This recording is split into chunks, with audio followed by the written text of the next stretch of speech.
to hand. Welcome to the body of the Kirk. Welcome to the Church of the Theatre of the Mind. My name's the Reverend Adrian Allen. And before anybody asks, yeah, I've been playing Peeping Tom, and I got caught out with a flying bit of Battenberg through the keyhole. Let me tell you, that's a tight hole. And trying to get that Battenberg through that tight hole was some effort. But welcome all to the body of the Kirk. We'll start with some of the comments. Hang on. Hopefully the moderator's in the house this evening. Otherwise, we might be definitely in trouble. Mick Roche says, "Evening all." Evening, Mick. You're wrongin'. Napoleon Bonaparte said, "I hope you don't mind, Reverend, but I'm changing my cushioned ring to a whoopee cushion." Yeah, right. I bet you've been on the curry last night. And Dan Payne says, "Reverend Allen, where do they keep the church candles nowadays?" Well, you better ask Tower Block Tracy. See if she's has them about her person. And Dave Stewart says, "That Dave Stewart? I've interviewed that Dave Stewart." Dave Stewart says, "Remind us about Steve Wright." Will do when I get a chance, Dave. Thank you very much for that. We'll get to the comments in a moment. Just remembering that the next live, this is live number 80. Number 80. And the next live will be Wednesday, live number 81. We're not far away from 100. 15 weeks or so. By the time we get to August, we'll have hit live 100. Who's that? Luke 14:26. Not that I can, recite the bibliothèque off the top of my head. We've got a great running order tonight. Fabulous running order.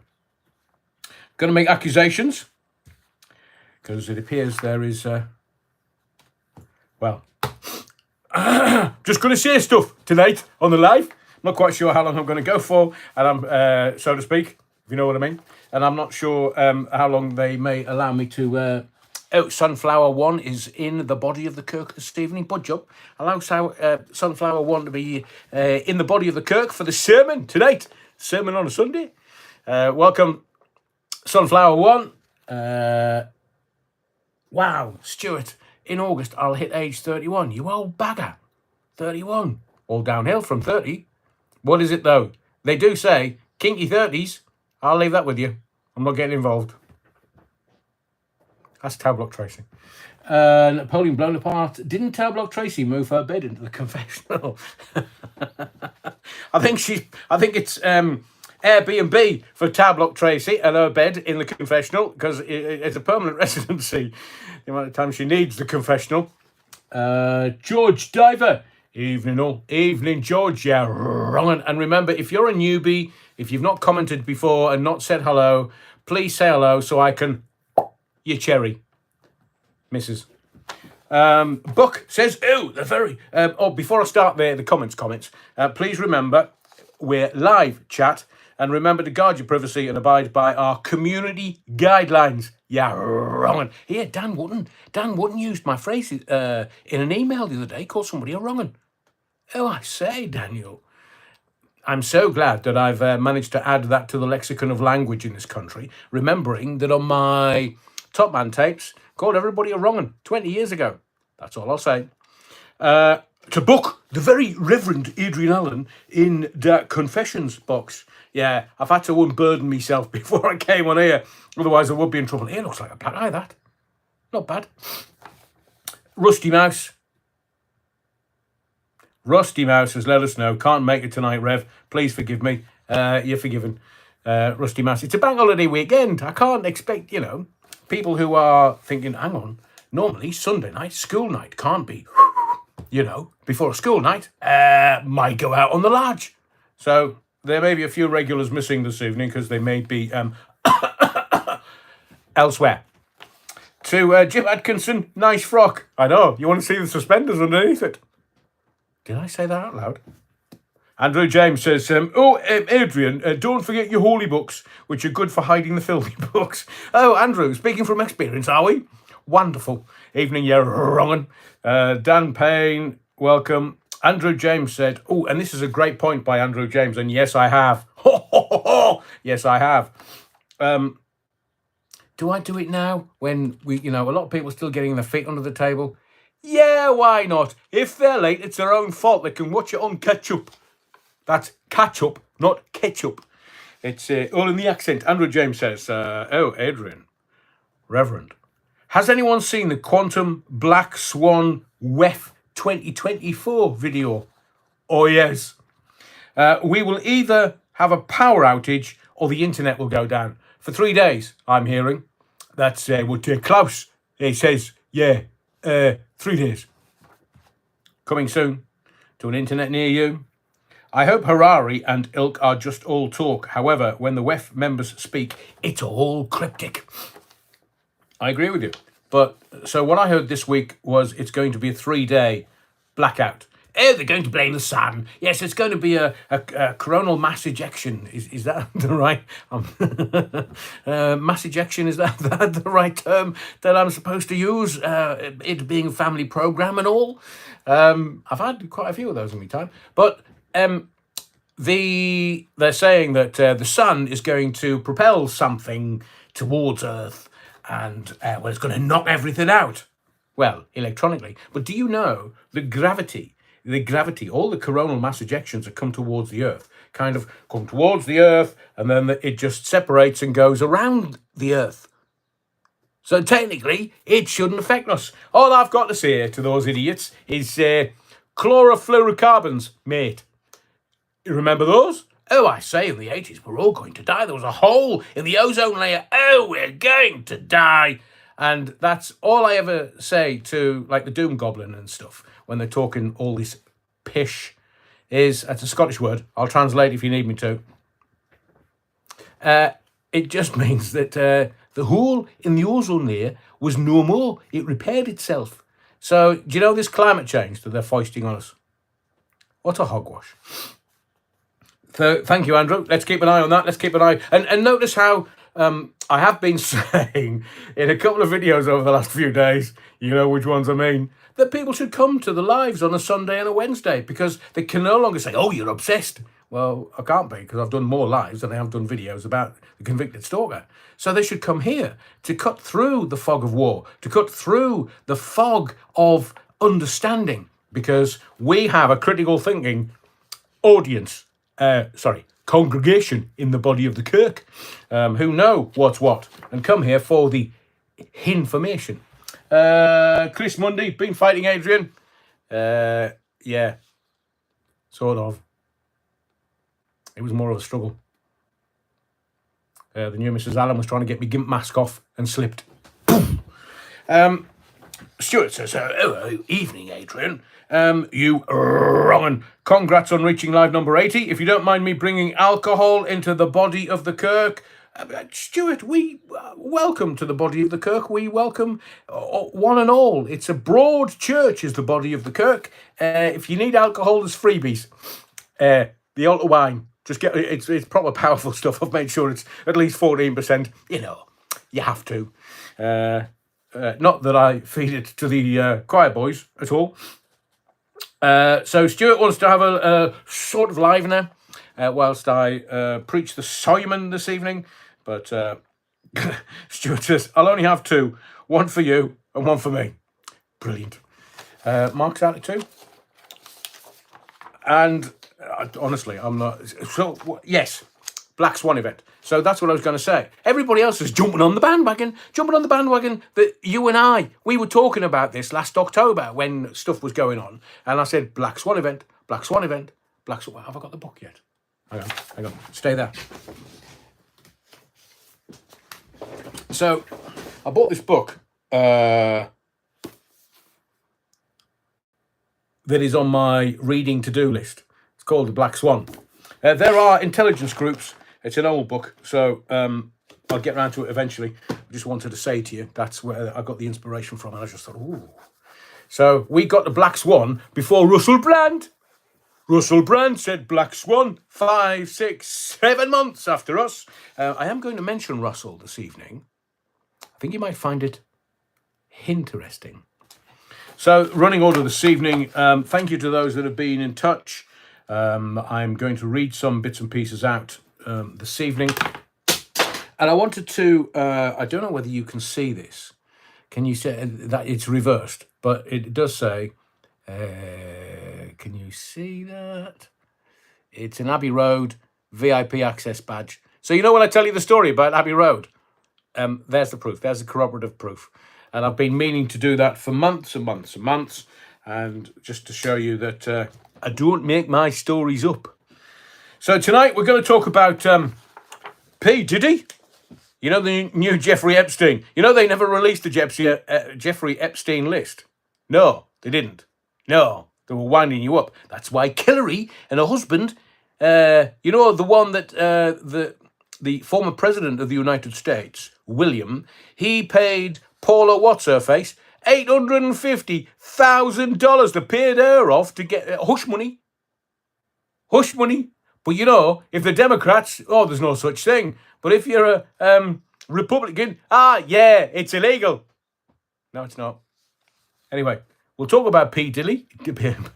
P. Diddy. P. Diddy.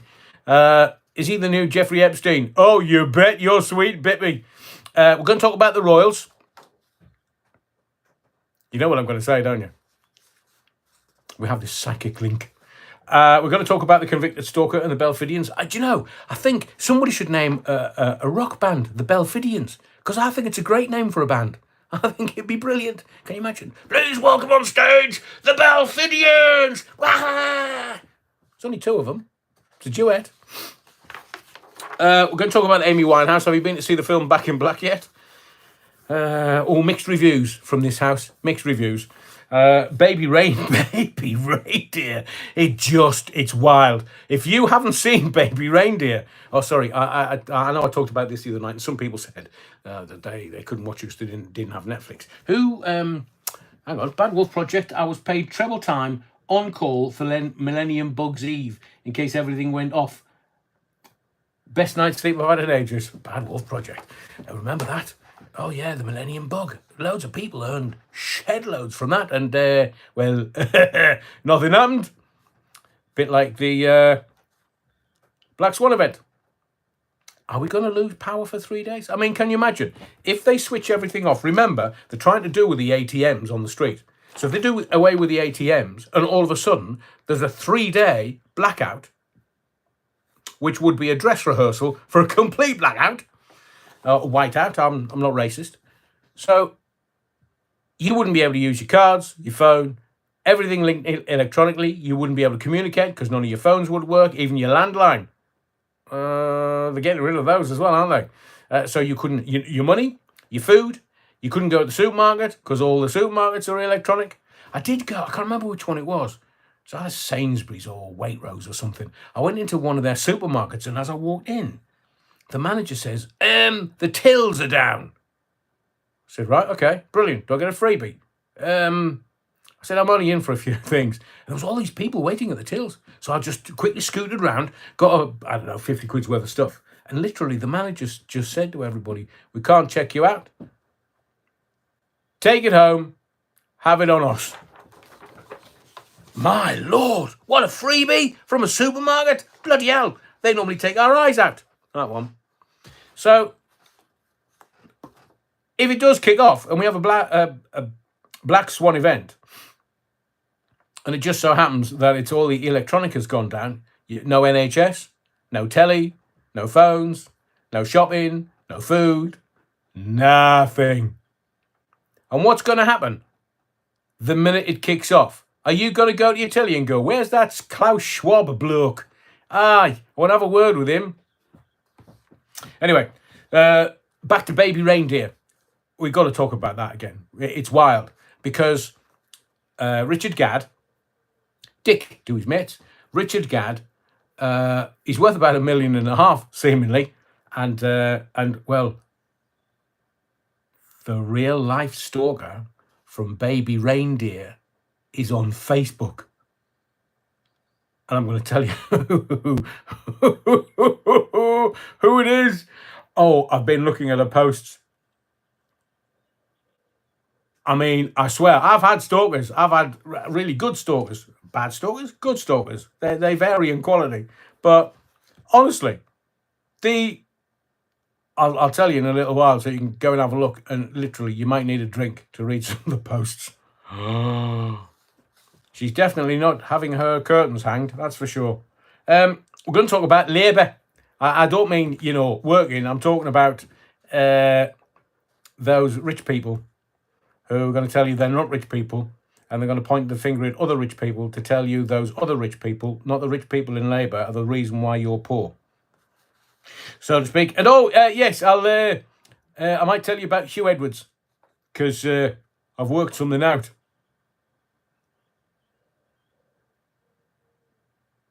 But you know me, I always tell you, it's down to the timing, missus.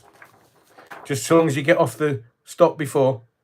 If you know what that is, you know what I'm talking about. I'm not going to elaborate, no.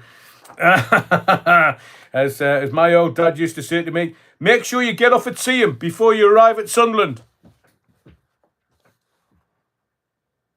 No, I'm not going to tell you. No. So where do I start? Oh dear, where do I start? There's so much to talk about. So did I tell you? The next live is Wednesday, the 8th of May. Now, I know the King Charles, is not going to be able to attend and sit in the body of the Kirk. Hang on. Mike's Alligators. Are you a first timer, Mike's Alligators? I have one on me. Adrian, people need to act on banks and post office close down, as you can go to a cash point to get money out, but how do you pay it in if they're all closed? I'm a giver, not a taker. I do prefer to put it in than take it out. And the ATMs are electronically controlled. So if how are you going to get your money? Can't even get cash back. Can you remember the time when you went into the supermarket and the supermarket used to say, oh, I say, would one like cash back? Shut up. Would one like cash back? And you would, what? Alexa, what did you say? Sorry, there is nothing to repeat. Alexa, volume 3. I said to you, what did you say? Alexa, what did you say? Sorry, there is nothing to repeat. Typical woman. So, they used to say to you, excuse me, sir, anything for the weekend? Wrong shop. Would sir like some cash back? And now they just go, yeah, pay. They don't even ask you cash or card anymore. They don't even ask you if you want cash back. And sometimes you have to go in the supermarket and go, excuse me, do you give cash back? Wrong uns. Oh, yes. Very good point by Town Block Tracy. No electronic vehicle charging. So you're never going to get to the supermarket, whatever you do, because you can't use your car. That's why they want 15-minute cities. Oh, don't get me started about saddest carnage. Oh. Who voted that idiot in? We'll talk about that later, because we do have lots to talk about. So let me get a few more. Chris Mundy, no power, no CC. Oh, Chris Mundy, like the way that you're thinking. You're wrong. No power, no CCTV, no telephones, no police. Oh, it's going to be carnage. Talking of which, he's Mayor of London, seemingly. Pauline Makepeace, when is this kicking off? I get stocked up. Oh, Pauline, don't. Toilet rolls. I mean, look at the pandemic. The last time anything started, and then when it was going to restart, people were like, oh, we need 20 million bog rolls. Look, the dogs have got the right idea. Just scrape your backside on the grass. Oh, you haven't got any grass. Painful. Dear Lord. Back on the hibiscus. So, next live, Wednesday, and King Charles, that well-hung lesbian, it's his first anniversary of the coronation. So he's busy, seemingly. Where's Wally? So this Amy Winehouse film, I don't know whether you've been to see it, and I don't know, tell me in the comments if you've been to see it, and if you've enjoyed it. Because it was kind of a split. It was split for the Allen household. The new Mrs. Allen loved it. I thought it was average. Why? Well, there's some. So, tomorrow, the new Mrs. Allen and I are going to take the train to Londinium, and we're going to go on like a tourist trail. Well, not really, because the new Mrs. Allen used to live locally to Camden.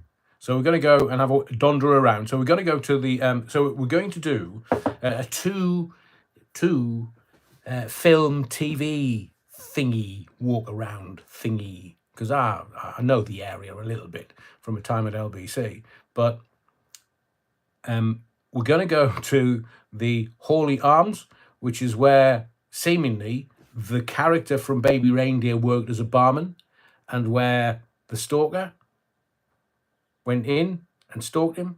So we're going into the bar.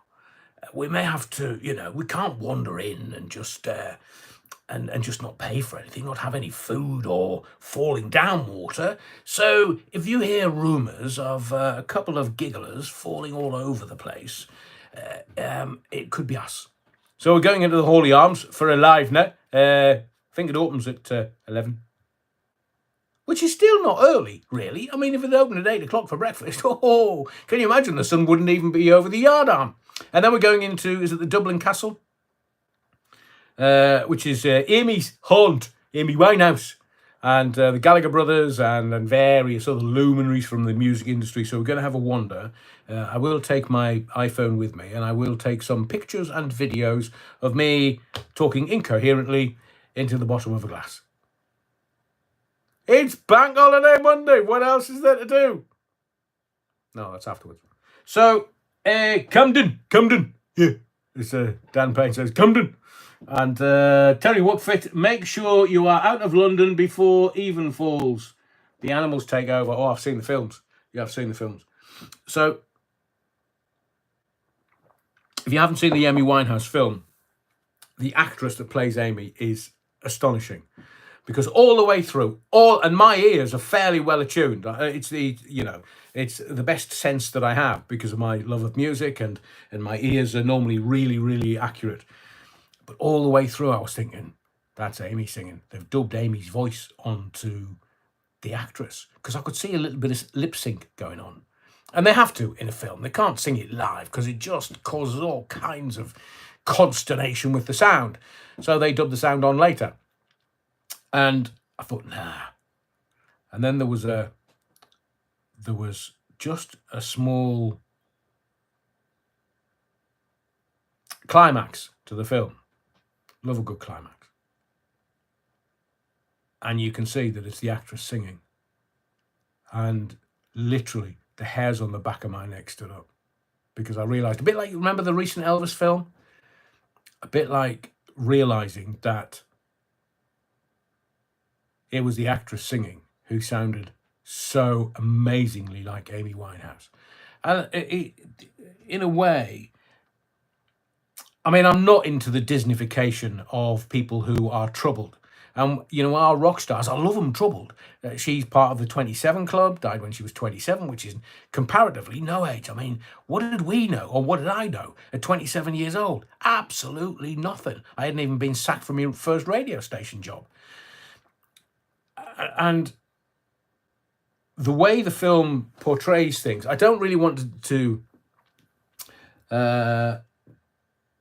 Jib Atkinson says she was a drug rat. Yeah, I agree with you. But the way that she was portrayed in the media, and it was a bit like, not quite, but a bit like Diana, where the press just knew it was a story. No matter what she did or what she said, it was a story. She'd get papped and they'd run the story. But it was...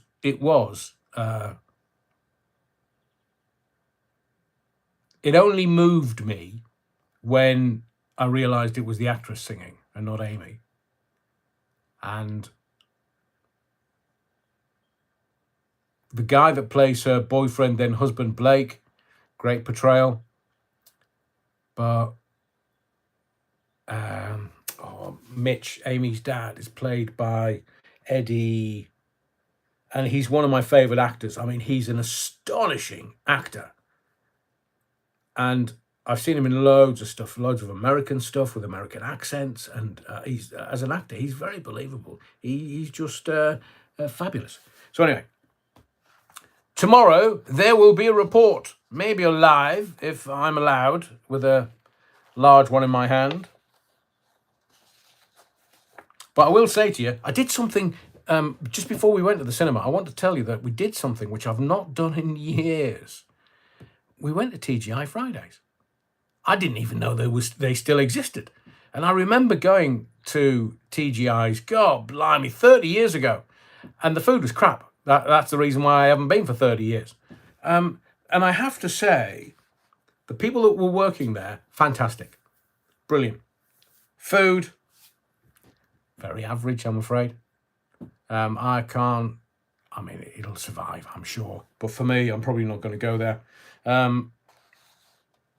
But the one thing I wasn't happy about, and this is kind of a modern malaise, the tips were shared amongst the staff because the waiting on staff on the table were brilliant. And I said to them as I was paying, if I put this electronically, do you get this? And she said, oh, well, it's shared amongst the staff. And I kind of, on the one hand, I understand that. But on the other, if you've got a great person waiting on you or serving the table, then why can't you just give that tip to them? But it's shared out. And, grumpy tits in the back that's not doing a very good job, they're still getting the same tip as the girl that did a great job on my table. So probably not going there again. Not my thing. Now that most people have got their feet under the table, I am going to do a little Bellfieldian thing. I'm not going to make this person, or I'm not going to say this person's name. I'd rather keep them. They know who they are because they sent it earlier. But it's a great email, and I'm going to read it as is. There is a reason why I'm going to read it as is, and some of this is going to blow your cap off. Hello, Adrian. Oh, I see the Bellfields came out in force to defend the protector of free speech again. Seems they only look at the headlines about his court cases, not at the details. But remember, every word that Bellfield spouted leading up to and even during his trial. A continuous campaign of harassment, in some cases, over 10 years. They will never get it because they watched and listened to him and agreed with him during the pandemic. They made a close friend via the internet. But they only saw what he wanted them to see. The problem is they can't see that he fooled them. They can't change their minds and admit they were wrong about him. Even after your video earlier this afternoon, this was reinforced by being allowed into Alex's secret little gang. Remember that? The secret VOR club for a price, of course. And just pausing, as I said in the video earlier that we uploaded, I didn't know, and this was from one of the comments on one of the videos, there were buckets at gigs for people to donate. And didn't people realise what was going on? And he had staff there walking around with buckets for contributions. Whew. I didn't know that.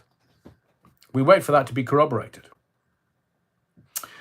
The fighter for free speech didn't actually allow free speech behind the curtain of the secret VOR. Criticise him and you were gone. His secret Voice of Reason website was hosted on his celebrity radio website. The secret VOR has now been removed. The access page can still be viewed using way back when machine type programs. I know exactly what you're talking about. Is it history.org? No. Anyway, I know the ones you're talking about. However, that's not why I called. Laugh my derriere off. His celebrity radio website has just undergone an overhaul. Tarquin, Hayden Parker, has been very busy. I have a hyperlink here And if you want me to put that on the video that we've already recorded a Bellfield video for upload tomorrow with new information in, I'll stick that on that video. As you can see, the revamp does change the website horribly. That's, in this, the person that's writing's view. Also, now pushes Alex's old interviews and show and restaurant reviews to the background. But they are still there. If you wander through the website, editor is used to credit all Alex's old stuff. Intrigued why the editor is listed as Rahul. It also had its ownership changed to redacted, effective as of the 26th of March this year. There is a Prashant Kumar, a genuine online writer who mainly deals with US sports. He's been branching out into more celebrity work recently. Makes you wonder why Tarquin is bulking the site out with Prashant's work. He obviously has full access to the site, so why not just hide it? Restrict access or even just reduce access to the Alex stuff? Or has the website been sold to an Indian owner blog company? Now, Bellfield paying out substantial amounts to Vine and Percival is amusing, especially after pleading poverty to avoid paying the costs for this one, 20 grand down to £403. Now, I was in court for the Nottingham court appearance where their Nottinghamshire police wanted £20,000 in costs, and the court was told that he didn't have any money. He only had 400 odd quid. And the court agreed with a nominal fee for Nottingham police costs. It's 300 odd grand in one account. There is still possible action fraud and also gambling commission action, as well as any other civil cases. Not sure if Philip Dehaney still has a live case. Or yes, Philip Dehaney's case is still live and progressing. As Essex Press once said, the countdown is progressing. Harassment is what Dehaney is suing Alex Bellfield for. I have a feeling that action fraud gambling commission's actions will come out of the blue, especially the gambling commission. Oh, you'd forgotten that one, had you? Well, giving away money or running some kind of... was it a lottery? He was running a lottery on his channel and some person was going to win some money. That'll be the gambling commission looking at that then. The payouts to Vine, Percival and the legal costs he has been paying will have taken a chunk out of his money. Henry Brandman and Alan Robertshaw, his representatives, will also have had to have been paid. Thank you to that anonymous contributor. I know factually that the Jeremy Vine case was £10,000 compensation and costs. The Janet Percival case initially was a suit of £100,000 plus costs.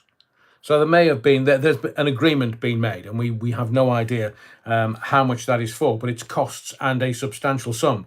So I would hazard a guess that it's not the six-figure sum, but it won't be far short. So I would suggest somewhere between 60 and 70,000, if not more, and costs.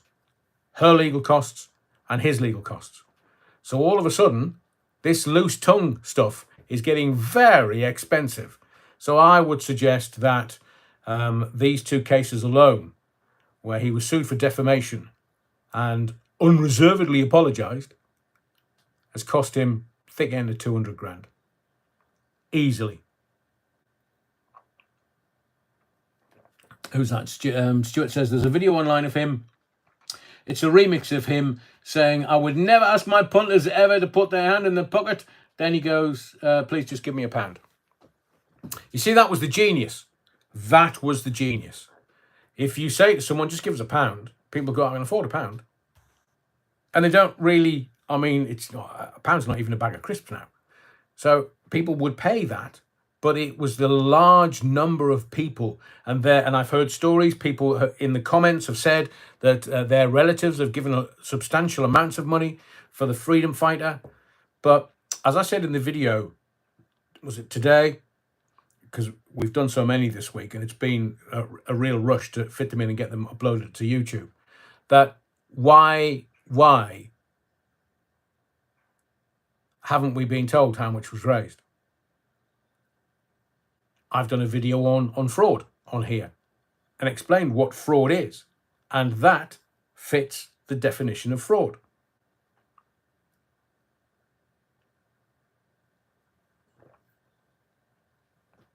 Hang on, who's that?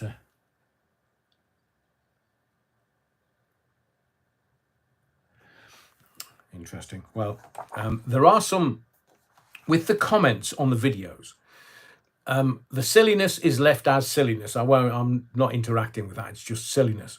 But someone who has a very valid point, I'm happy to engage with that. And people are asking me to comment on certain things, and I know what entrapment is. So I will, to the best of my ability, respond and comment on questions people are asking me, because I'm the motherlode. I know where all the bodies are buried, so to speak, metaphorically, of course, unless you know different. And I think it's, and people are saying, so why are you doing this? Because I'm sick and tired of people actually spouting lies. The one thing that I hate in life, two things that I hate in life, but the first and foremost, and is up there by a country mile, are liars. I hate liars with a passion. And then I hate injustice. So the longer that these people go, oh, it was just 30 words, or it was the odd email. No, that's a lie. That's an untruth. And it's injustice. So that's why I'll keep doing it till I take my dying breath. I will fight injustice and liars, because somebody's admitted to lying in a court of law. So you can call somebody till you're blue in the face a liar, because it's true and accurate, because they themselves have admitted in a court of law, in a court document. Right, moving on. We will do a little more a little later. But I'm not, as I say, I hate injustice. Hate it, hate it, hate it, hate it. But there is an injustice in the world, and it's a dichotomy, because I'm not having a go at Judaism.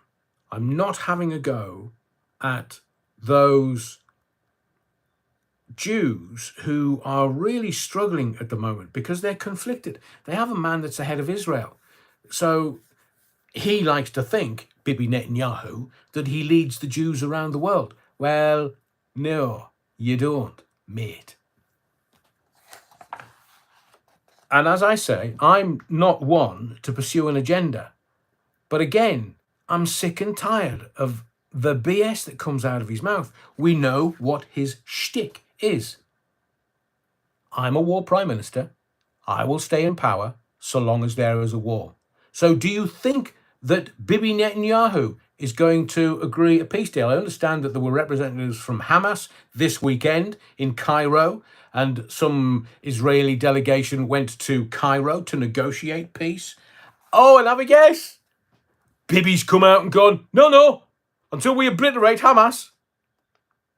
Which roughly translated, he said that in English, not in Hebrew, but roughly translated means, no, we're going to get the gas and oil out of the ground, and we're going to build the Ben Gurion Canal. And until we've started that or finished that, we're going to stay at war.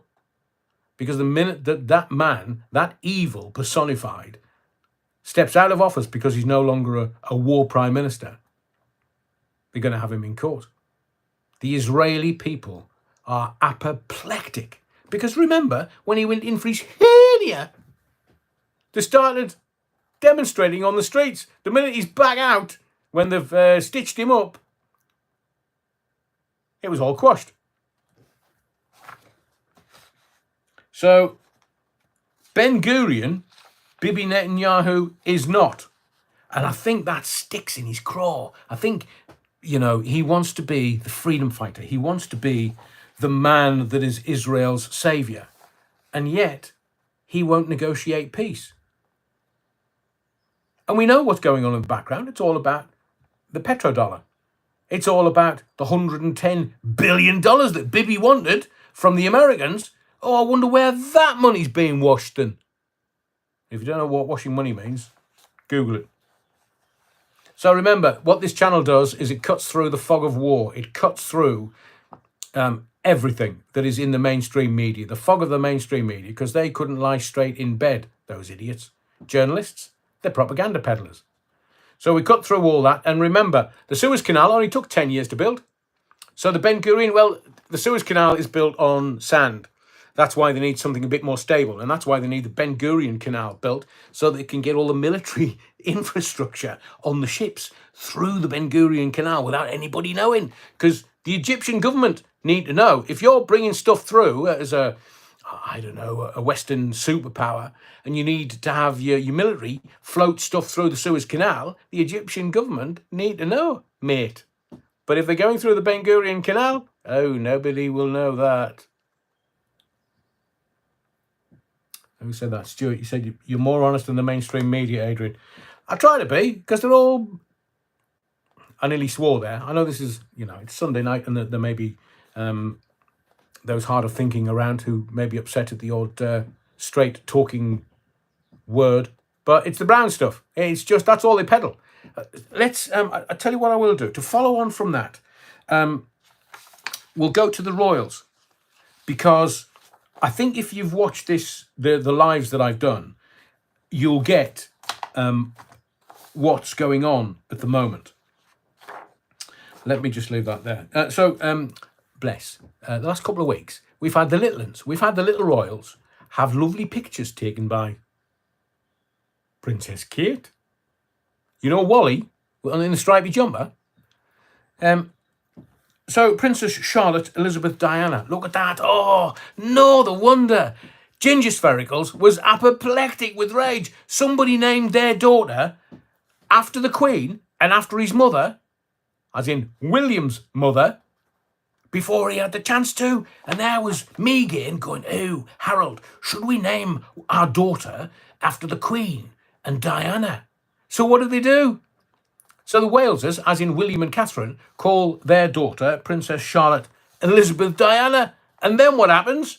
Megan and Ginger Sphericals, they call her Lilibet Diana.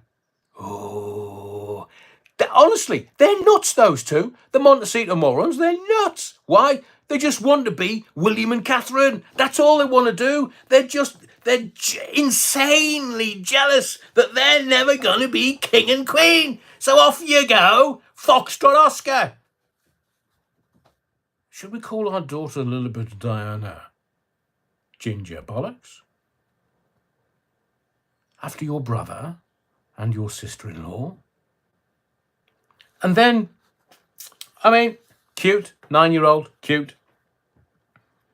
But the thing is, not to be distracted by any of this, but you and I know that the week before, say 10 days, it was Prince Louis's birthday, so there was a portrait in the newspapers. So, without being too ungallant, we know roughly what time of the year William and Catherine are shagging. Because they've had 2 kids within a week of each other. Obviously, there's years separating. So they must have diarised oh, darling, shall we have a dance? Oh, go on, William. Take your gimp mask off and let's. What's the orchestra doing in the bedroom? I thought you said you wanted a dance, darling. Not that dance, you idiot. So, and Princess Catherine took both portraits. That's Wally of Wales, if you're wondering who that is. So, one question that springs to mind, where's the kids? Where are they? Now, if they're being protected and kept from the mainstream media, why would they want to protect the children? From what?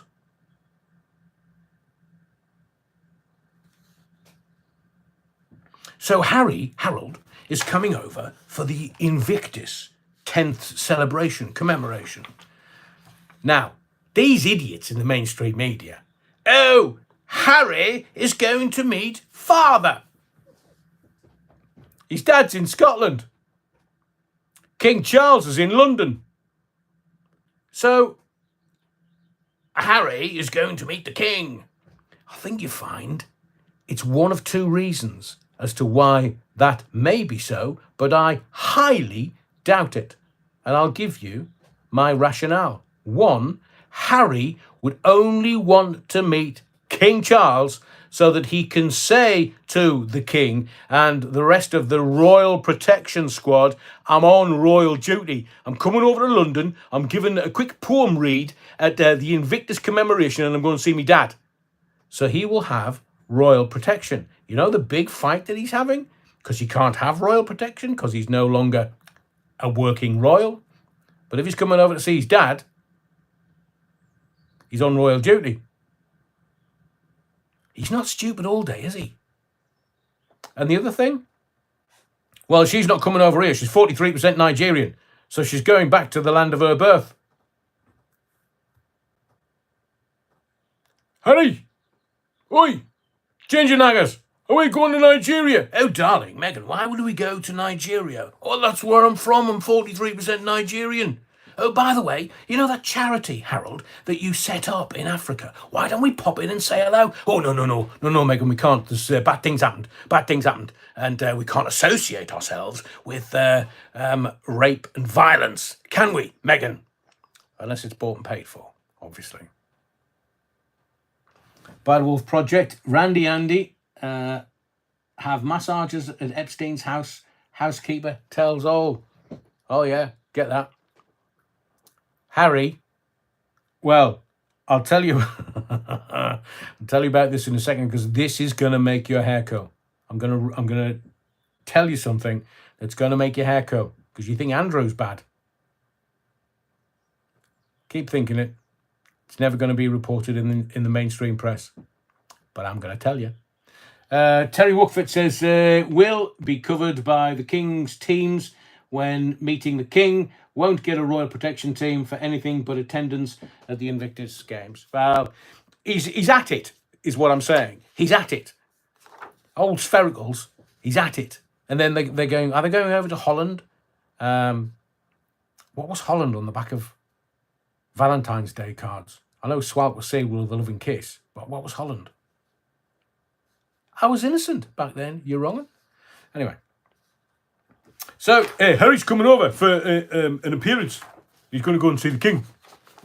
But have you noticed that Ginger Sphericals and the missus are like a firewall? Remember when we had that? I don't because it's all integrated into the software of your computer nowadays. But remember when you were buying all these virus protection, and it had something called a firewall, which sometimes would stop you from doing what you wanted to do on your computer, even though you wanted to do it and it was your computer? Correct. So the firewall appears to be, or the blast wall, if you wish, appears to be Sphericals and Meghan, the Montecito morons. Because they're covering up what we want to know. And me personally, I want to know, where's Wally? In fact, no, I don't want to know where's Wally. I want to know what's happened to Wally. Because, look, if you're easily distracted, and you are, then you're not getting this. There's so many royals and so many stories that they're just bombarding the mainstream media. Oh, Charles today, he's given staff an inflation-busting 6% pay increase. Whoopee do. That's a story today. And another one in a different paper. Oh, Charles is going up in the polls. What are the Polish doing over here? Well, according to the president, they're building houses in Scotland. So if we go into a deeper dive, and if you know anyone that has an interest in the Royals, please make sure that they're subscribed to the channel. because we do put the golden stuff into the lives. But I am going to do a couple of videos over the next few days. The lives are where the gold happens, where the magic happens. But as far as the royals are concerned, I get the grift. I get the game. If you look at, I love the Knight Templar. I love history. And I love my ninjutsu is over 1,000 years old. That goes into the Yamabushi monks from China into Japan. I love the Knight Templar. It's a great story. I believe that the Knight Templars are still around, but in a different guise. I'd love to write a book about it because I found so much information. But what I will say is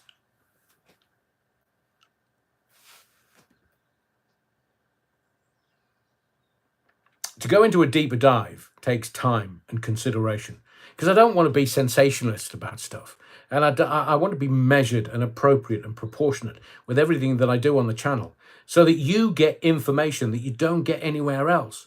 And it's honestly, the mainstream media is just brown stuff peddling, propaganda peddling idiots. You can see right through them. So you're being distracted by Ginger Sphericals and his missus because, oh, he's coming over for the Invictus commemoration. Look, why don't we just ignore them?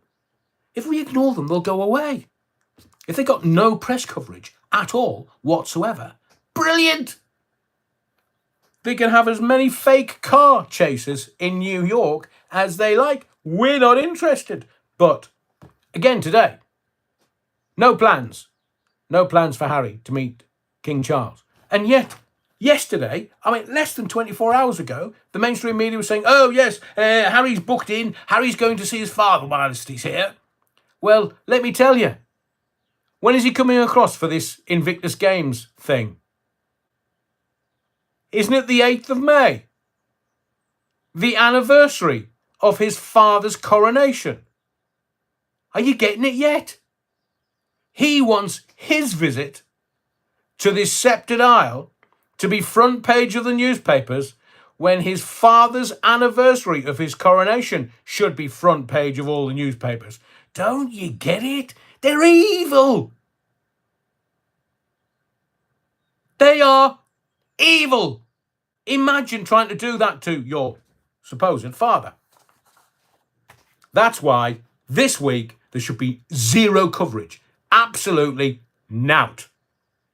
Nothing. Sling your hook, Bonnie lad. Go over to Holland if you want. Are you flying by private jet again?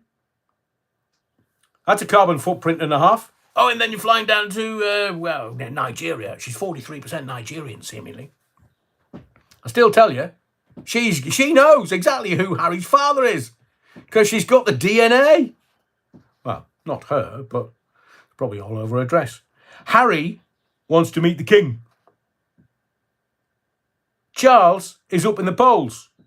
There's like really weak stories today in the newspaper. We've got Sophie in Ukraine. How does that one work? Blimey. She's wearing a stab vest. And then the story comes out, oh, Princess Kate only to meet with Harry on his visit next week.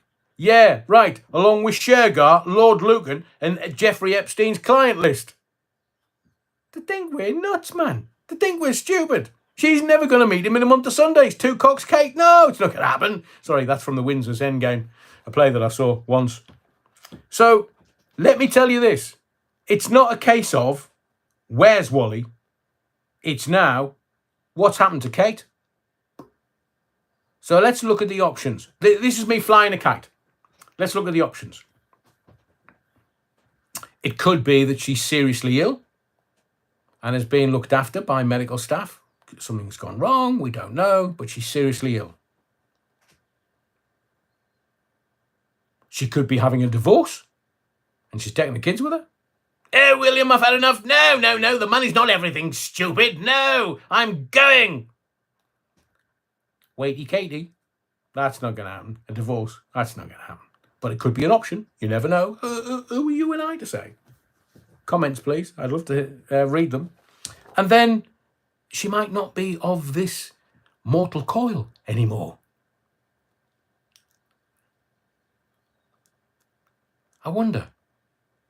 Because there's not, she's healthy, wealthy, and wise. So why did they use AI? Why did they Photoshop? And the poor girl, seemingly, well, according to the palace, because it wasn't her, she didn't come out and go, it was me, they Photoshopped everything. So is there a divorce in the air? Is she gravely ill, or has she, and I wish her long life and the best of health, as I do all the royals. But it's just a bit. Do you not feel that? And they say, oh, no, you're a troll, Adrian. You're a troll. Why? I'm just asking the questions that nobody else has got the kahunas to ask, because the newspapers tell you and me that we're trolls. Here, Foxtrot Oscar, I'm not interested. How do we shite, as somebody once said in the Northeast? The mainstream media dictating to us what is truth and not. Holy Jesus! They should be put in stocks and chucked rotten tomatoes at. As Jackie Glasgow says, it's very sus. It's very suspect. The fact that they're not saying anything, and remember, this is the same mainstream media that were informed by Kensington Palace on behalf of Prince William, the Prince of Wales, and Princess Catherine, the Princess of Wales. They were informed via Kensington Palace that she would be back on duty in April. It's now May. She's not been seen since December 2023. And they're saying to us, no, everything's fine. Don't think it is. Yeah, April 27th. And then it's King Charles's coronation on Wednesday, the 8th of May. The first anniversary of King Charles's coronation on the 8th of May. So literally, all of the royals should be out being seen together on the day, the first anniversary of King Charles the Week coronation. I mean, they're not even telling us whether King Charles is... They never told us with the Queen. There was all this subterfuge and rumour that the Queen was ill. We didn't know with what, but we only found out on the day that she died. That had been ill with, was it bone cancer? So we get told nothing. But some of us, with a bit of knowledge of the press, telly, radio, newspapers, magazines, me for 40 years, I look at this and laugh. Because PR, public relations, it's not about putting stuff in the papers, it's keeping stuff out of the papers. And it's not what they say, it's what they don't say that tells you what's going on. And the silence from Kensington Palace and Buckingham Palace and the representatives for the royal family is astounding. It's deafening. Now look, I'm going to look a right arse if she appears on Wednesday. I mean, how long does it take to grow a clone of Princess Catherine? Didn't take them long for Dolly the sheep.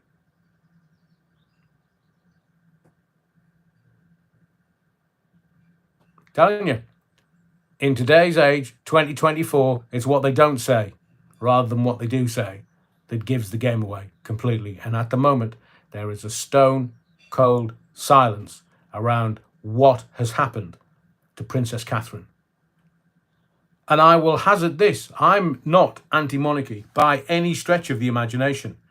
But if this version of the monarchy gets it so wrong that the people turn on them, because she's one of the most loved and revered royal members of the royal family. The silence says it all. Now, if some tragedy has befallen her or the royal family, then just tell us. There's a lot of love for the royal family and for King Charles and for the Prince and Princess of Wales and many members of the royal family. There's lots of love because it gives us the continuity of who we are as a sceptred isle. But the silence is very suspect.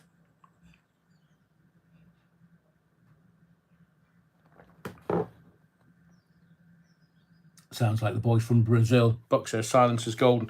Well, that was a great song. Who was that? Silence is Golden. Tremolos? That's stretching. I was too young to remember that. I'm going to talk about, because it kind of links in with the royal family, because Harry's involved. I did say to you a couple of weeks ago, this story's going nowhere. Well, it seems it is. And Harry's involved. So, have a guess who's going after P. Diddy. I don't know whether you've watched this story over the last couple of months, but it was gaining huge momentum. And then it was squashed over a weekend. It disappeared completely. P. Diddy, the rapper, Sean Combs. Have a guess who's going after him. It's the Southern District of New York. And guess what their conviction rate is? Hang on.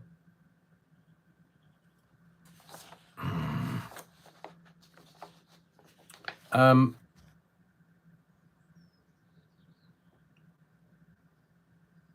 saw there looks like there's a breaking story about an ex-Rock FM presenter, which I will get to in a while. Thank you for the person that made me aware. I was aware from my Facebook, because a lot of my radio colleagues were posting about Brian.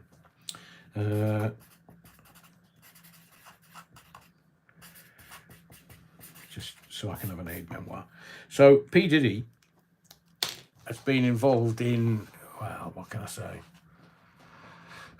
Just not nice stuff. He makes Prince Andrew look like a choir boy.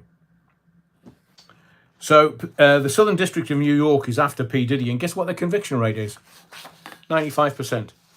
Guess how many witnesses it takes to put someone behind bars for human trafficking?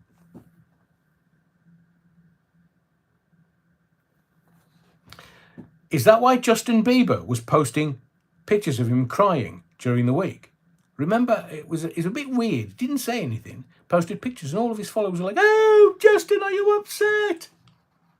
He's crying. But nobody asked him why he was crying. Is that why he's crying? Because P. Diddy's going to be jailed? And Bieber could be implicated in some way, shape or form? So guess how many cameras P. Diddy had in his home? 250. That makes Jeffrey Epstein look like an amateur. Now, do you see why they are now just getting around to indicting P. Diddy? Because it's been rumbling on for 6 months at least. The news media has been informed of a high-profile arrest that is imminent.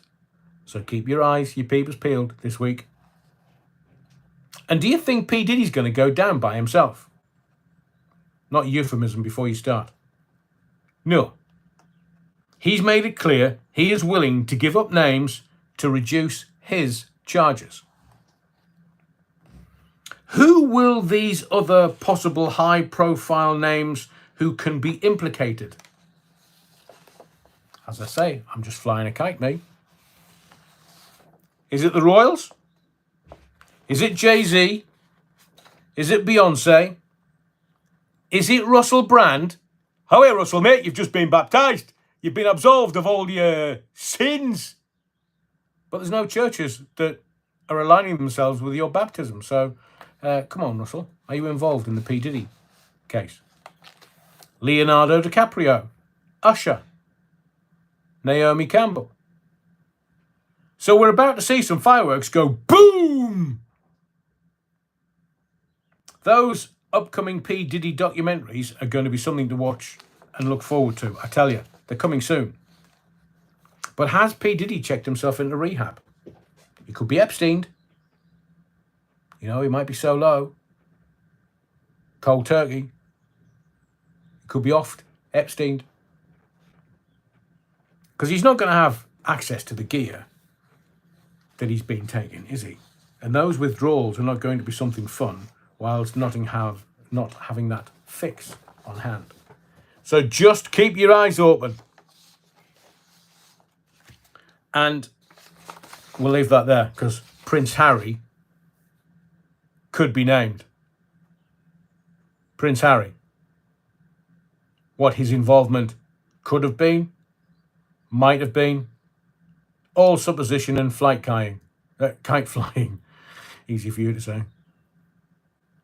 But Prince Harry thinks he's clever. He's coming across on May 8th. Take the shine off his father's first anniversary of his coronation. Mate, stay in Montecito. Because this P. Diddy malarkey is going to kick off big time. Especially if young Ginger Sphericals is named in it. I'm not a fan of Lawrence Fox, to be fair. We'll change tack ever so slightly. I'm not a fan, but... So we've had these elections. Try saying that to the Japanese. They always laugh their cap off. They can't pronounce their L's. They're pronounced as R's. Do I have to explain my gags to you? Anyway, so, Humza Useless, who was First Minister, not First Minister. He's all white. All white. Everybody's white. In Scotland, everybody's white. It's 96% of Scotland's white. That's most unfair. White. White privilege. So when Humza Useless goes white, white, white, white, white, white, it'll all be white on the night. Everybody goes, no, that's okay. Maybe he's making a point. But Lawrence Fox turns round and then names every Muslim mayor that's just been elected around the country. And people kick off saying he's racist. So it's all right for somebody in Scotland with new hate crimes. That was funny. That was funny. All right, hate is hate, hate is hate, and, well, we're going to make it law that you can't hate. First day, 8,000 reports. Literally, Police Scotland don't get that many crimes a year. Honestly, if that boy had another IQ point, he'd be a lamppost. So Lawrence Fox naming every mayor as Muslim and then gets berated for it. And I'm not quite sure whether it's because it's his personality or whether people are just out to get him. But when Humza Useless does the same against the white folk in Scotland, and look, the Scots are not ginger, they're just rusty because it always rains in Scotland-ish. Summer last year was a day in June. Lottie Martin, Lottie, first timer. Lottie says, like people make mistakes, but there's a limit. But we have to get along. Love our pubs and tea and dull English breakfast, lorry driver. Campsites and stopping to help change a tyre. It's the little things. Speak for yourself. Stop that. So, yeah, Lottie, I get it. But it's all right for some and not all right for the others. Let's just kind of level the playing field and say, no. Either all of it is stopped, and like this, there was one guy who's just been, was it Leeds? The mayor that's been elected in Leeds, shouting Allahu Akbar. I mean, what? This is England, darling. We're very welcoming and very accommodating. But do you know something? If you rile us, we're the best fighters in the world. Don't piss the English off. We're the best fighters in the world. 66 million of them living in England. The English. Take away half. 50-50, male-female. Puts us about 33 million males. This needs to stop. It needs to stop. We are either, because the man at the top, these idiots, are crushing us, they're dividing us, and they're ruling us. That's always been the way of the political classes. And unless we recognise that we're being divided on many different forms, they're always going to be our rulers. They're always going to be our government. They're always going to be in charge. But if you're stoking their fire of division, that needs to stop. Because our ire shouldn't be turned on each other. It should be turned on these grifters in the Pink Palace who are corrupt. And they're only there. They're not there for the benefit of our society or our communities or you and I as individuals. They're there to fill their pockets as quickly and as much as they can without getting caught. That's the deal in politics. As a little aside, Eurovision next week, so you can have a bit of camp fun. Except, are we ready for the Palestinian protesters? What's going on at the universities in America, which I will give you an insight in just a moment about. But I want to tell you about how idiotic and stupid our country is. Because we've got our values. Look, we English, not the Brits, the English, we have always had our stiff upper lip. We've always had our stoicism. We've always had who we've always been. We like silly gags. We like seaside humour. And we're a complex breed, the English. But we have principles in this sceptred isle. And woe betide anyone who doesn't acknowledge or adhere to our principles as the collective. I don't know whether you heard this story, this very sad story about old boy Tom O'Halloran's murder the other day in a wheelchair. Like to go out and busk for Ukraine. The guy that was charged with his murder has had the charge dropped to lesser manslaughter. Sorry, to the lesser manslaughter. So it's not murder, it's manslaughter. Now, Tom O'Halloran was stabbed in the neck and chest, 87 years old and in a wheelchair. The male charged with murder initially. Prosecution have lowered it to manslaughter due to psychosis and paranoid schizophrenia. Let me just cite this one fact that should take your breath away. He was only released from prison 5 days earlier. So if he has mental health issues and paranoid schizophrenia, what support was given to him on his release from jail?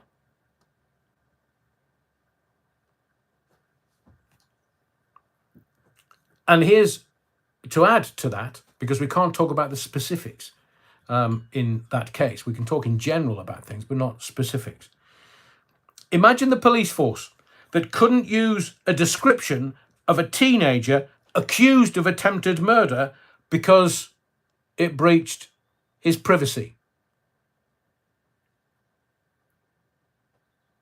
Now, I've read this half a dozen times, trying to get my thick buns around this. So somebody is accused of attempted murder and the police can't issue a description of him because it breaches his privacy. What the actual?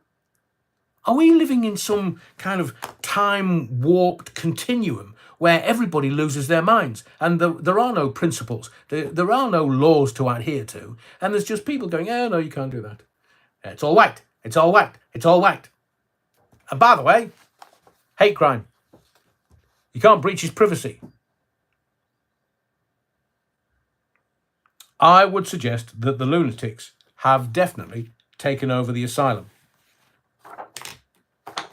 Are you sitting comfortably with a glass of the altar wine? Good, because I'm about to read you a story, and I want you to pay attention to what I'm telling you, because you know that rather large country across the water calls itself the United States of America. Yes, the US of A. They're all a bit potty. So I'm going to give you some amazing coincidences with these college protests that are kicking off. Well, they're not kicking off, they are kicking off. They're going big time at the colleges across the US of A. They're not united at all. So here's a coincidence. It's a bit like, you know, the Kennedy and what was the other president? Lincoln. So Kennedy and Lincoln. Kennedy's car was a Lincoln, and Lincoln's car was a Kennedy, and Kennedy's secretary was called Lincoln, and Lincoln's secretary was called Kennedy. All that malarkey. So here's some coincidences to do with the kickoff college protests in America. So both election year protests started around about the same time. I'm talking 2020. The George Floyd Black Lives Matter riots happened May 2020. The media is repeating the exact same lines. If one student dies,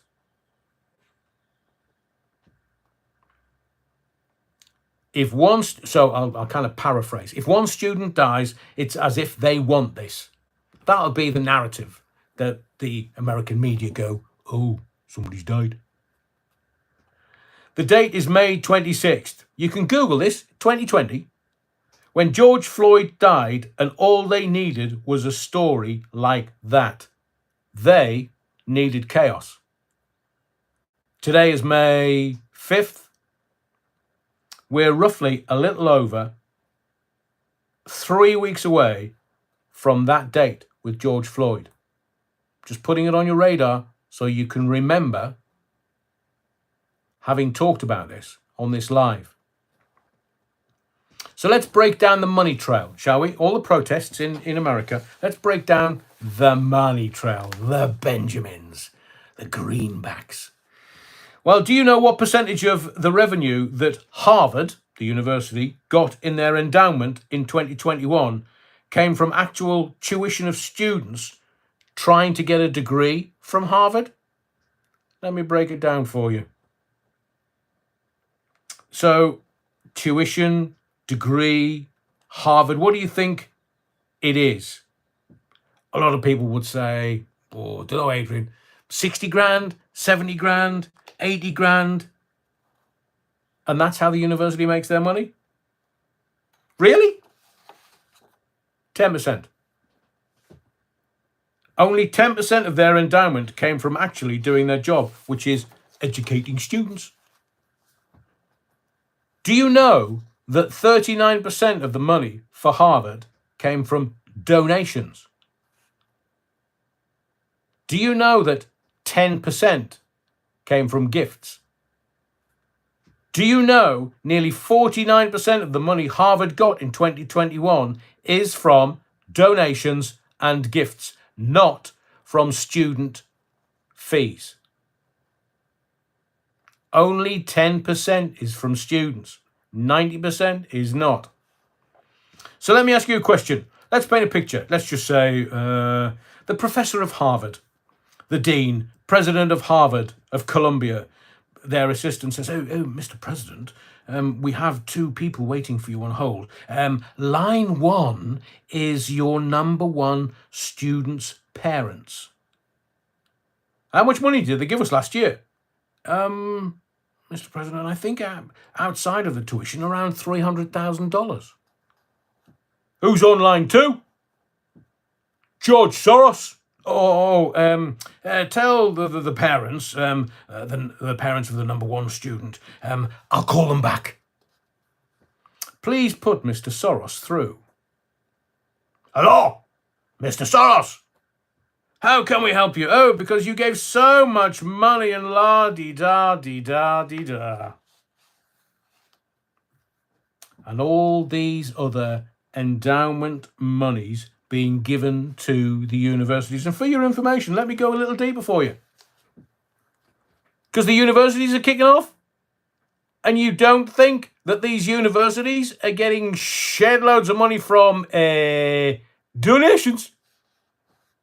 Do you know China, since 2019 and 2018, they've given roughly $400 million to universities in America. I'll say that to you again.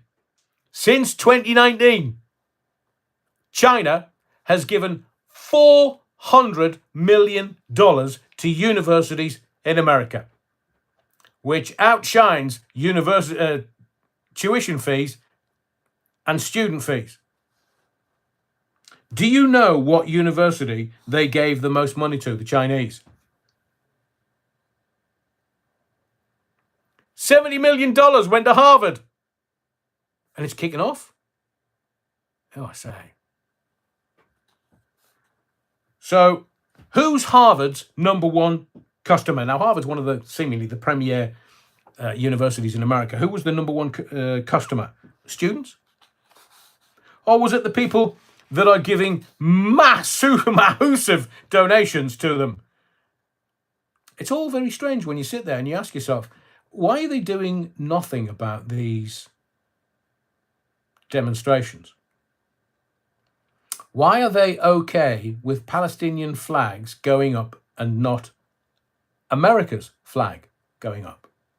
It's because we're not asking the right question, man. The moment we find out who the number one customer is, that gives the most money. It gives you a lot of perspective to realize. If you ran A, you do construction, you're a general contractor. You have two clients. One of them gave you 50 million of business to big buildings last year. The other gave you 10 million. What client is more important to you? So why are people confused? Whoever's giving you the most, that's your most important client, surely. These professors, those professors, their trust, seemingly, we're putting our trust into, and I'm using America because I don't want to slack off any of the Brits, because the laws are slightly different in this country. So we're putting a lot of trust into these professors who they're supposedly looking after our kids. And seemingly, these professors that we're all trusting our kids with, who hate America, were supposed to spend that kind of money and send our kids to universities that are being controlled by the people that are giving donations who hate America. China. George Soros. George Soros owns Taylor Swift. Owns Taylor Swift. Now, I think we're being naive. This happens all over the world. If you've got, what's his face, Bill Gates, giving tens of millions, hundreds of millions to businesses. He's giving millions, tens of millions to Tony Blair, Tony Charles Linton Blair. And Tony Blair's putting his own office together. Oh, why is that, Tony? Well, me party's going to get in power in 2024. Got to be ready. Grifter's got to grift. I'm telling you, Sir Keir Starmer, is he scaring you yet? Because you vote for Keir Starmer, you vote for Tony Blair. You vote for Keir Starmer, you're getting Gordon Brown. You vote for Keir Starmer, you're getting all the evil back. Don't you get it yet? So let's go back to the American universities and what's kicking off there. So what do you think? From all the stuff that I've just said to you, what do you think is the number one customer? You? Students? The parents? Or those people that are giving the most donations to the universities? I don't think it's a tough question to ask, but I want to ask you, what do you think? Because it's going to be, as I say, it's happening around May in 2020 in the lead up to the presidential elections. And we're leading up to the presidential elections. And the Democrats are going to pull every single stunt that they can to make sure that, and look, I'm not a Trump fan. I'm not a fan of any political party or any politicians because I keep telling you, how can you tell when a politician lies? Their lips move. The Democrats are pulling every single stunt they can to make sure that they stay in power for another 4 years and wash all the money through Ukraine and Israel. Oh, and they're using the students. Oh, hang on. Newbie. Richard Franklin. Richard. Not that we would do that in public at all. Thank you for being a newbie. Thank you for commenting. Do appreciate it. So, it's almost as if we're all being conditioned, you and I, we're all being conditioned to go, ooh, that's what's happening in America. Ooh, it's terrible. But when you've got George Soros sitting at the top going, right, lads, make a kick-off. Just make a kick-off. Yeah, I don't care if anybody dies. Just make a kick-off. I've got Taylor Swift. I don't care. And the Americans are so dim. They're as thick as pig shite. They can't see what's going on. Look, that's a country that assassinated its own president in the 60s. They've not improved much in 50 years. And you've had previous presidents going, oh, it's all the New World Order. Here, mate. Couldn't organise a pee up in a brewery. At least Klaus Schwab, he's Austrian, has a funny accent. I mean, he made a great Bond villain. Oh, hello. Imagine standing in public stroking your pussy. America's done. I keep telling you that it's bankrupt. They can't, their gross domestic product is insufficient to pay off their debt. They couldn't trade their way out of their debt, which amounts to trillions.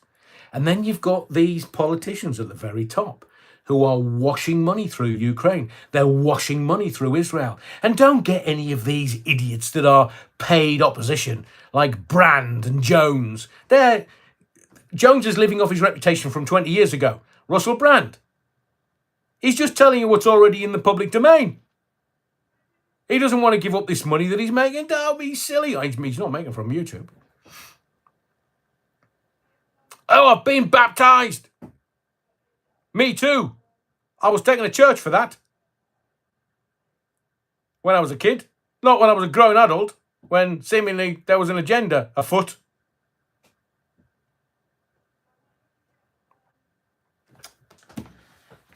I would say that the world is mad. But I've seen how...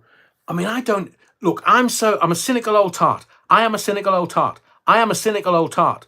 If people are saying to me, oh, this is this way, I go, hang on a second. So it's that way and not this way. So seemingly all these people turned out to vote. And in some cases, only 20% turned out. 23% turned out. The turnout traditionally for the mayoral elections and for the council elections, I mean, who would vote for a councillor? My old man was a Labour councillor in Sunderland, and I was there at the count. And he was a count. So I saw it from, the back end where all the work was doing, where you had to go to all the meetings and people knocking on our front door saying, oh, is the councillor in?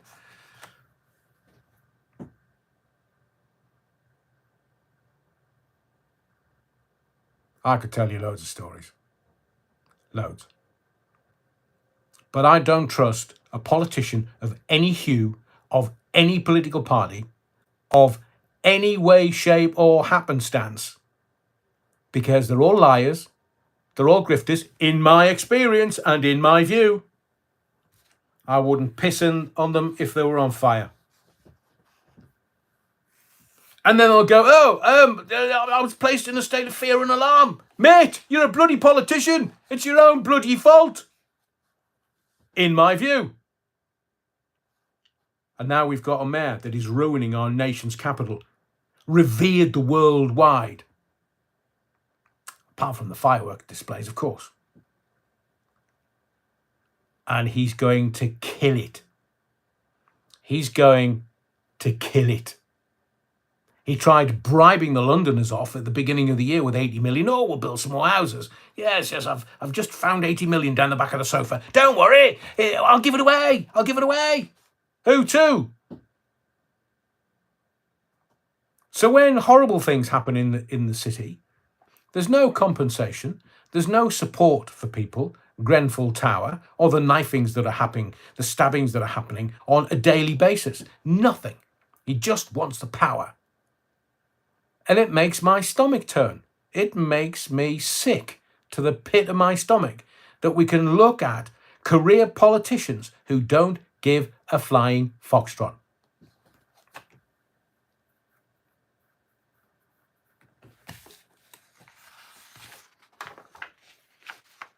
So what's coming? Well, you know what's coming. The train drivers are already threatening strikes. And Labour's not even in power yet.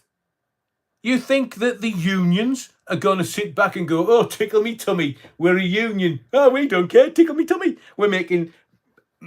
A train driver can easily make 100 grand a year. Are you listening to me? The control room for the underground. Average wage, 75 grand. Basic. 75 grand. Then overtime. They can make 100 grand a year. And sadist carnage, who has an office in the same building.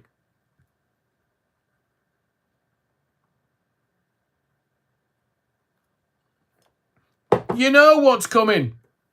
Is there anything you can do about it? Yeah, you can decide who you're going to vote for at the general election. And I've told you before, the best way to vote is looking at all of the candidates and seeing who is the most aligned, not the party, the actual individual, and how they align to you and your conscience and your heart. Now look, I am slightly older possibly than you, and I remember the 3-day working week. I can remember when we had the power cuts in the 70s. That's how Thatcher got into power. I can remember. We used to use candles in the house. I mean, this is, it's not that long ago, 40 odd years, 50 years. It's not that long ago. And the lights would just go off. The telly, the lights, everything would just go off. Had to make sure that you had your dinner cooked and eaten before the lights went off. My dad used to go, like clockwork, used to go down to the pub, the working men's club, 8:45 every night. So lights went off, burned the candles, but I don't know, lights went off about 6 o'clock. It was during the winter. And a couple of hours later, he'd had enough of us, the kids and my mum, had enough. Well, I'm going down the pub. What he didn't know was that he didn't wash his face. Been at work all day, in the daylight, came in, candles. Candles burn, and what do they leave? He went to the local workmen's club looking like he'd just put on blackface. I mean, everybody laughed. It was back in the 70s. Love thy neighbour and all.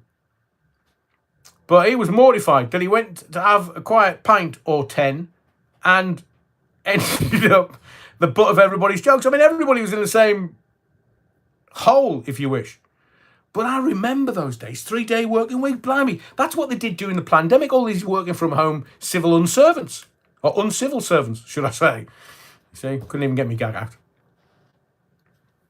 These uncivil servants were working from home. In essence, a 3-day working week, and they loved it. It was brilliant. Oh, I could get up at any time and just knock a bit of work out, make sure it looks like I'm working. My old program director at one of my radio stations, if a guy was doing overnights and he was thinking, there's nobody listening overnight, nobody listening, I can do whatever I want. He used to go for a pee in the night.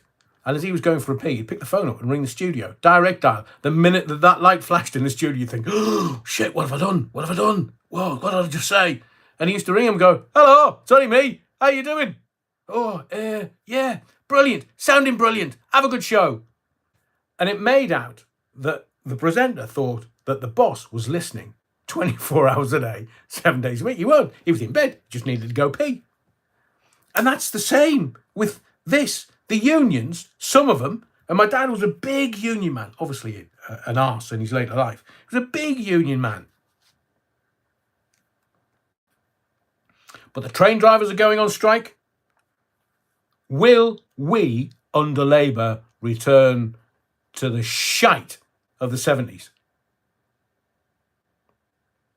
I mean, would Corbyn have made a better Prime Minister than Sir Keir Starmer, who's part of the establishment? He's part of the political classes. That's why he's got those 3 letters in front of him. Sir. Don't talk to me about Jimmy Savile going across his desk. File 13 went in the bin.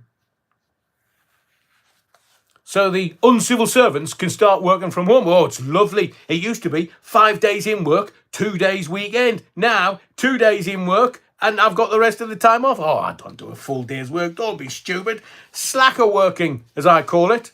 Doing absolutely naff all at home. Wow.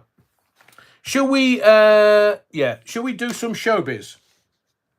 Because after all of that, I think you need a bit of showbiz. Now, this is the showbiz that you are not hearing anywhere else. These are from my sources.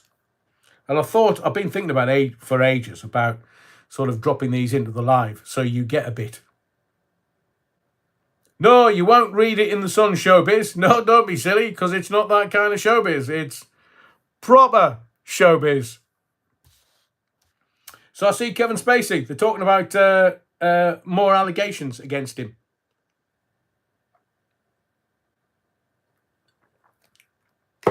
And he's just, he said, right, I'm coming out swinging now. I've had enough of it. A lot of you. I've had enough. It was just some fumbling, clumsy pass at those who weren't interested in me. Somebody making money. Hasn't been charged. Hasn't been arrested. And I'll give you a really funny story. Because I was a bit... You know when this posh Spice... Not that posh. You know the chapter that got removed from... I have thought about this all week, and I really can't get around it because they... So one of the bodyguards wrote a book about bodyguarding the two Becks, Mummy and Daddy Becks, and told a story about champagne bottle. And, well, I can't. Ooh, it got really naughty. As in, had to be taken out of the book, had to be, oh, you can't do that, you can't tell that story. David was really worried. If you know the story, you know what I'm talking about. If you don't know the story, libel laws. What about the pop man? Who's that? Jackie Glasky. What about the pop man? Oh, you'll have to give me another clue, Jackie. Oh, yeah, Alan, bring back Thatcher, milk snatcher. I think she'd be a bit stiff now and smell a bit. So I don't think it'd be wise to dig her up. Unless we dug her up, burned her, and then buried her again, just to make sure she was dead. Fred Barker and the milkman delivering extra all weekends. Yeah. The postman always delivers twice, baby. So, Victoria Beckham's 50th birthday party. Did you not kind of look at it and go, why are they giving loads of like double page spreads and all this coverage to an old pop star with plastic tits? Me neither. I mean, how much Botox has David had? How much filler has he had in his face? Oh, yeah, man, David. Be a man. Proper men don't have bloody Botox and filler in their face. How are you, man? These lines are earned. So all the reporting in this week's press, it looks as though Victoria Beckham's 50th birthday party was a roaring success, darling. Roaring. They managed to promote the fact that the Spice Girls are back on the road. They're going to do a tour that's going to make them millions and everybody's happy. Except, behind the scenes, there was a bit of a kick-off. And little Posh, because she's only cockeyed, 3 stone ring and wrecked, she had a complaint. So a tabloid photographer, somebody's had to take him to one side and go, oh, mate, man, what were you thinking? What do you mean? Well, you were at Posh's 50th birthday party, weren't you? Well, yeah. Wasn't necessarily about him or his talent, it was just what he was wearing. Now, it's a comedy opening, but this photographer, this pap photographer, tabloid photographer, had turned up at the party in a T-shirt. Now, you know, that's not bad. He's doing a job. He's doing his stuff. It was Posh's 50th birthday party. I mean, at the wedding, they had a couple of thrones. They were sitting there like King and Queen David and Posh. Oh, Villa Pop Terry. Oh, you tart. Oh, yeah. Dandelion and Burdock. Now there's Villa Pop, Dandelion and Burdock. Oh, I think I'm getting a bit of a touch on at the thought. Blimey, that was, Saturday afternoon. Oh, I could literally down bottles and bottles and bottles of the stuff. That's why I've got type 2 diabetes. Because of all the Villa Pop that I drank when I was a kid. Oh, Dandelion and Burdock. Oh, sarsaparilla tablets. Bring them back, man. Bring them back. They're harmless. Anyway, let's get back to this Posh story, because it's proper. So, this tabloid photographer turns up, he's got a T-shirt on. Wasn't necessarily him, or his talent, or his photography, or his T-shirt.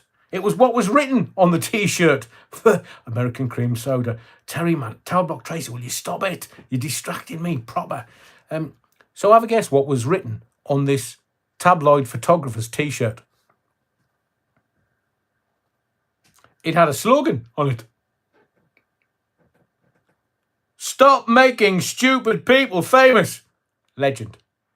Legend. Oh, Dandelion and Burdock. So, Posh was a bit upset that some pap photographer turned up with a T-shirt saying, "Stop making stupid people famous." Must have been talking about her kids. Have you seen her kids? One of them's a chef, seemingly. Can't make beans on toast. Honestly, blow up his nose, a bit like Ginger Sphericals, blow up his nose. His brain's so small, he'd go off like a referee's whistle. Can I give you a bit of inside knowledge about, Talk TV? So some of the staff have been made redundant because obviously it was losing shed loads of money. And they had a leaving do. That's all I'll describe it as, a leaving do.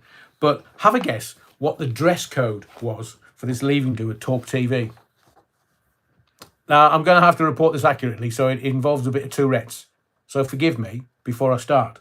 But the dress code for the leaving do was fuckable with a touch of funeral elegance. What the hell is that? Though I was trying to work out what the foxtrot would be. Right, I'm not wearing a dress. I don't even do that on a weekend. But what the hell is funeral elegance? No wonder the station's bloody going under. But if they need somebody to bring listeners in, if they need somebody to give them ratings, because I've done it for 40 years everywhere around the country, and Mike Graham on breakfast as he is now, I work with him at Talk 107. Hello, Mike. How you doing, buddy? Gives a job. Poor Yozza Hughes. Bernard Hill, 79-year-old, shuffled off today. Yozza Hughes. I can do that. Gives a job. I can do that. Gives a job. I went to a press junket once, and one of the national newspapers, who was she was a bit of a mad cat lady and liked the sauce. She said to me, "Oh, who are you?" I said, "What the? What's it got to do with you?" "Oh, who do you work for?" I said, "I work for myself." "No, I'm what's organisation?" And I was like, "I work for this, and I'm filming for Sky and doing this." "Oh, you're Yozza Hughes, aren't you?" I said, "What do you mean?" And she said, "Oh, you're the type that give me a job, I'll do that." And we were talking on these sun loungers round the pool, and I said to her, "Here, you need to do your bikini line, because I can see your pubes from where I'm sitting, tart." And walked away from her. Probably what tipped her over the edge. She was drunk for the rest of the 3 days. Because I don't, if people are going to muck about, then they need to realise I just call it like it is. And if you're messing about, don't mess about with me.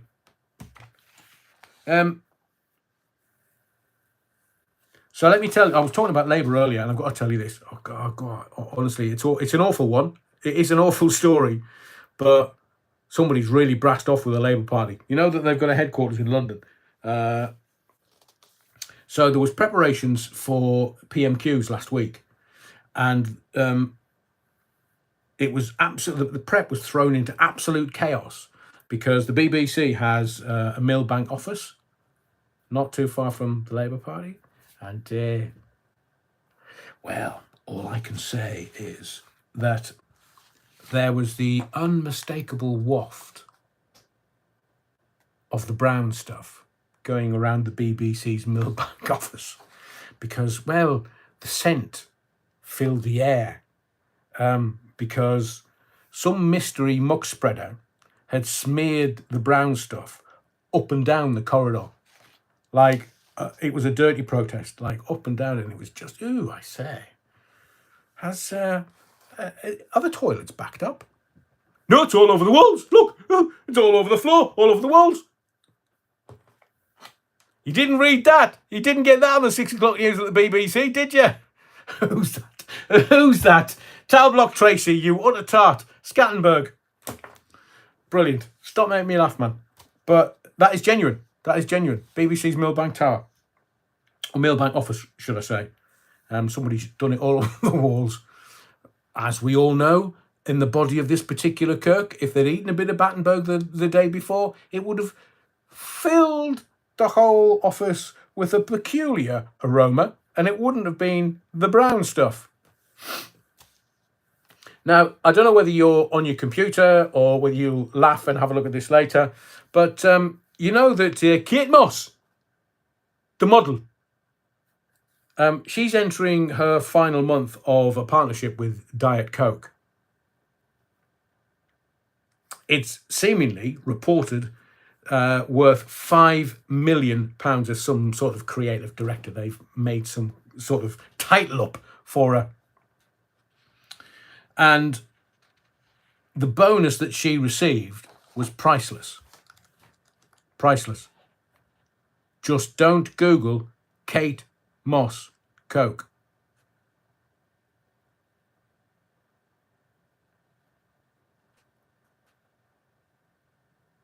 I'm not laughing. No, I'm not. I'm not. I'm not.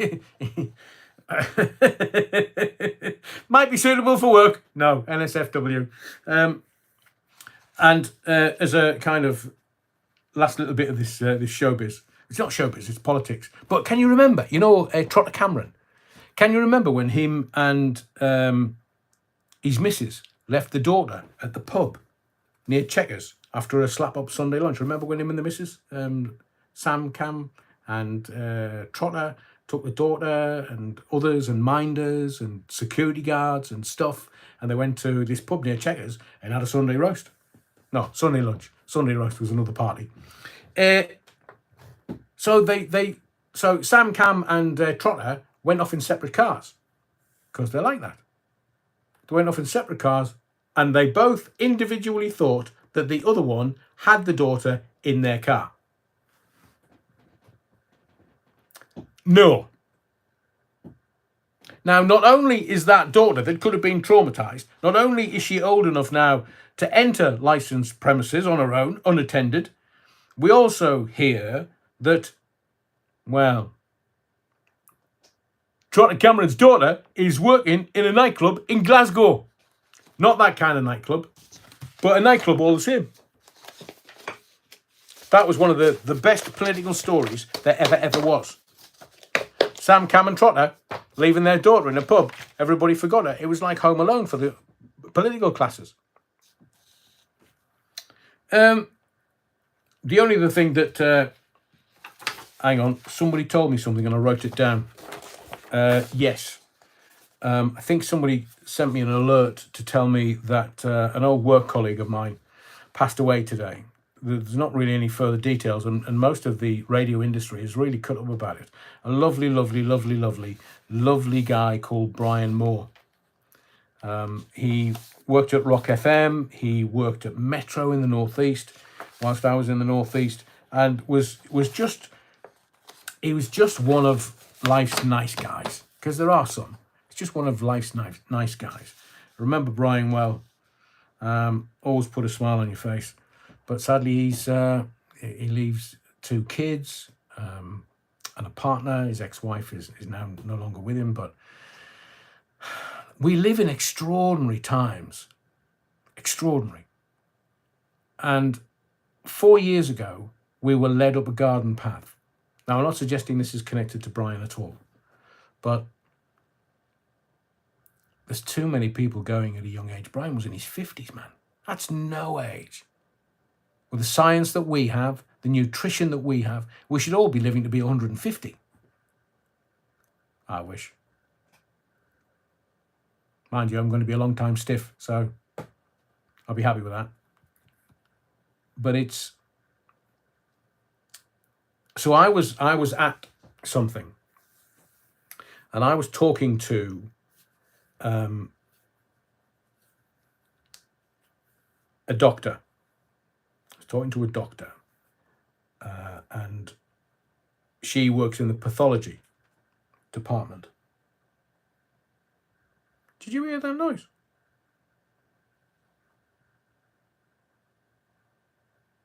Alexa, was that you? Oi, Robin. Alexa, was that you? I don't know that. So she works in pathology. And I was just saying to her, just general chit-chat, just nice. And then I just said to her, so are you seeing a lot of this stuff that's coming out with people that have had the jibber jabber? And she looked at me and went, we were forced to have that. Right? That was my question. Have you seen a lot of odd things when you're doing your pathology to work out the mode of people's passing? And she kind of said, oh, well, and then wouldn't talk to me for the rest of the day. So I obviously hit some raw nerve. And I kind of, look, I get that she couldn't always be honest with me. If the doctors and the consultants and all of the high hygienists within the NHS and the hospitals and the trusts had to have this, what's going to happen to the NHS? Are they literally wanting to destroy it on its legs?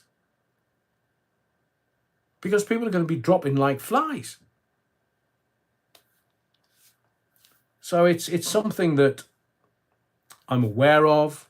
It's something that, I mean, what can we do? We can't do. You can get your blood washed nowadays. Cost you 27 grand. So only the rich can afford that. And a Zempic. As Alan said, they aren't allowed to say might lose their 120 grand pay packets. Yeah, I agree. Somebody said something very pertinent that I wanted to read out. Des Ashton, good to see you in the chat, my friend. Terry Wookford, my blooming mouse is not working. That's live for you. Jackie says, we've had several neighbours go in the past couple of years, well before their age. Several now have cancer. In a block of 31, over 50 flats. 31 people in 50 flats have gone. All these turbo cancers. And there's Pfizer. So Pfizer, by a Canadian turbo cancer specialist company, for $42 billion, when its going worth was probably between 4 and 5 billion. And the press release from Pfizer was, oh, there's an increase in cancers. So we thought it made sense to join forces with this particular company. Look, if a pharmaceutical company is paying 42 billion for something that's only worth 4, they know it makes good business sense. You and I are just cash cows. They're just making money out of us. What did Des say? Hang on a second. Let's go back. Government altered the reporting method to show no excess or sudden deaths. Why? That's a very good point, Des.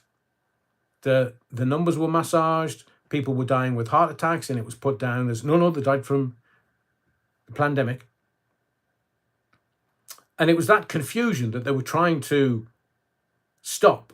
Sorry, they were promulgating the confusion, but they're trying to stop us from working stuff out. There were a couple of people, Dr. John and the like on YouTube, who were brilliant during the pandemic. I mean, I watched all of his videos, so that he was just saying, right, this is what it is. Here's my qualifications. Here's the area that I've worked in. This is who I am, and this is what I'm observing. And they couldn't, because of his knowledge and the easy way he had with explaining things, couldn't really take him offline. But he was one of the leading lights. And now we get to 2024, and people dying suddenly in their 40s and 50s. I say that now on this particular live because there is something coming up soon. An interview on this channel of somebody who has a lot of knowledge around this. So make sure that you're subscribed. Make sure that you regularly visit what we do on this channel, because I do want to get into doing more videos, and this particular interviewee has agreed. We're just trying to find and work diaries out so that we can record it. And sort of, life is weird at the moment, I'm sure you'll agree. But we just try to get through it every Wednesday, every Sunday, 8 p.m. in the body of the kirk. It's where the truth is held, because they can't do anything else. Bless them. So my name's Adrian Allen. I think we'll call it a night at that. I do appreciate everyone that's stayed and watched. And please smash the likes before you go to bed, before you switch your computer off. And there's more Bellfield coming tomorrow. I've already recorded some, and I was going to tell you about, let me just very quickly do this. I was going to tell you about Hugh Edwards, because I've worked something out. So I'm going through my archive, I'm going to have a look, and I'm going to give you my take, my personal take on what has happened. It's going to blow your mind. Just because I've worked for the BBC, worked for them for a few years, know what the deal is. So my name's Adrian Allen. Please smash the likes. It would help the channel a lot.